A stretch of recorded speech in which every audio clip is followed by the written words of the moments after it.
So Iestyn, I just wanted to ask you, because we are doing this performance at Middle Temple of the wonderful cycle of Schubert Die Schone Mullerin, and this is your first time learning it. We've been having a great time working on it, and that's not only a personal thing. So as any singer, it's a great piece to take on, a great piece to learn, a great piece to explore, but particularly in view that you're a counter-tenor.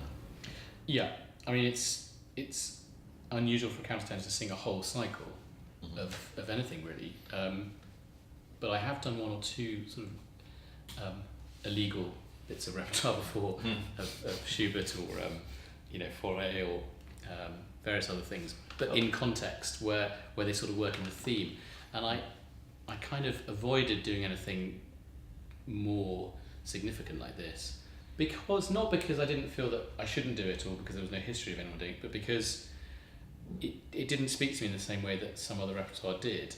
But I had the same feeling with Purcell when I first sang Purcell, not in a choir but as a soloist.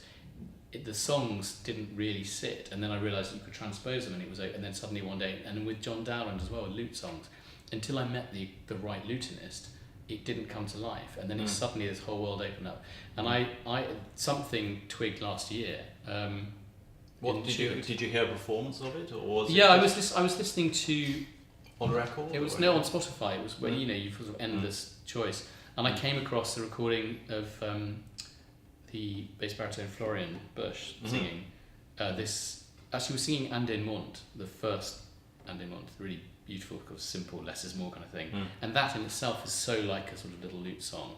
But I just thought, what an amazing tune! It's utterly beautiful. So I looked that up, and then I on the same sort of playlist.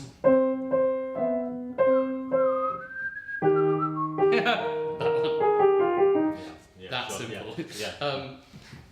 Yeah. Yes, never get Julius Drake to play for you, doesn't it? He doesn't know any Schubert at all. No, he doesn't know his keys. Yeah.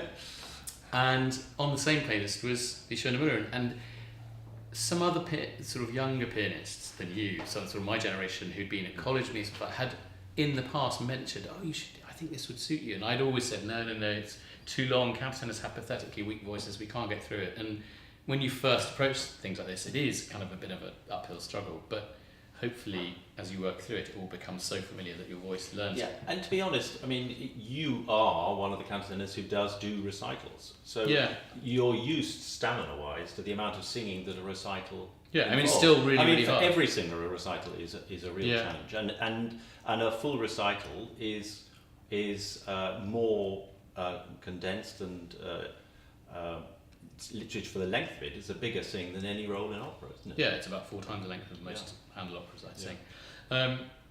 But this cycle in particular, suddenly I listened to it and I thought, I think I heard the final song, the sort of lullaby at the end, and it was so moving. I thought, I've got to sing this, and then of course to get there you have to do the other 19.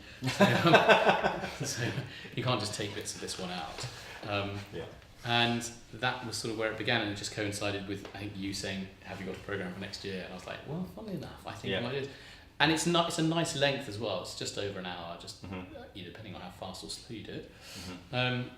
So, and it transposes well. So it transposes for my particular voice. It does seem to sit beautifully, here and there. And it's kind of, it's also, it's got a character in it, and it just sort of plays to the strengths that I have in other music. I did a lot of opera and stuff like that, so you can.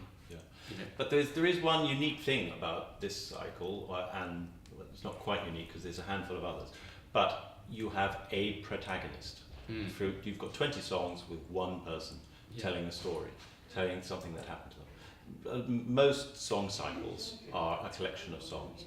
There's only Dichter Liebe, Winterreise, and Die Schone Mullerin, where you have a story going through of the most famous cycles.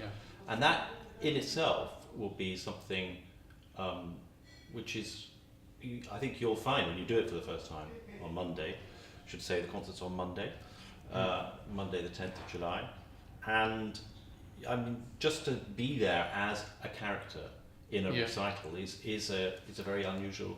It's an unusual thing, which I suppose because you usually do a character per song, and you have to sort of split between the Yeah. two, and sometimes you're not quite there, and some songs you don't feel as comfortable with. Yeah. This actually helps you hugely, both in the learning process and in the performing situation, which is that you don't overanalyze everything you're doing, because if you've really thought about it and you are from the beginning the Miller, then some songs can be weaker than others in the way you perform them, because that's the way the character is, for example, rather than you're having to sort of give like an audition of 20 perfect songs. It's not to do with perfection, but it's much more to do with it drags out of you, therefore much more about spontaneity and emotion. Yeah. And so you can sing something, you think, oh, I rehearsed this one loads, but it came out completely differently. But that's because that's the exciting thing about being a performer.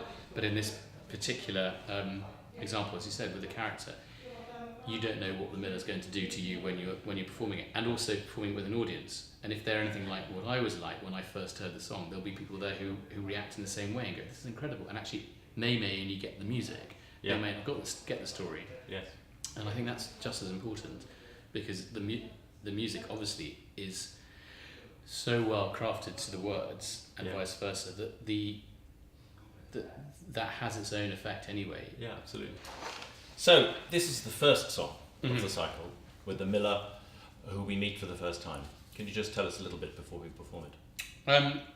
So essentially, the Miller is a young chap, and like anybody at the sort of end of the kind of gap year age, he wants to go out. He wants to see what there is out there in the world for him, and he sort of sees in the world around him, in the mill and the mill wheels and the water. He says, look, we can see it from here. They're driving on. They have this energy, and there's this sort of go-getting feeling that, and he has to go to the Herr Meister and Frau Meisterin and say, I need to go out and see my fortune. But in this first song, he's just saying it's just great to be on the road and to be out, and it's a very German. It's a sort of traditionally 19th century German thing for them to go and wander. Go off and literally wander. go out on the road and get away from home and explore. Yeah. That's what this song's about. It's like the Patrick Leigh Fermor books, about when he goes off and walks all the way to Constantinople. You read that and you just get the sense of the same thing of them. And in the music, he even Schubert somehow finds this.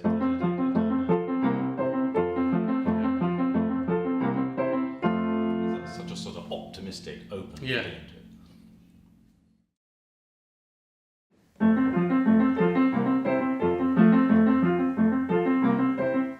Das Wandern ist des Müllers, das Wandern. Das Wandern ist des Müllers, das Wandern. Das muss ein schlechter Müller sein, den niemals will das Wandern. Das Wandern, das Wandern, das Wandern, das Wandern.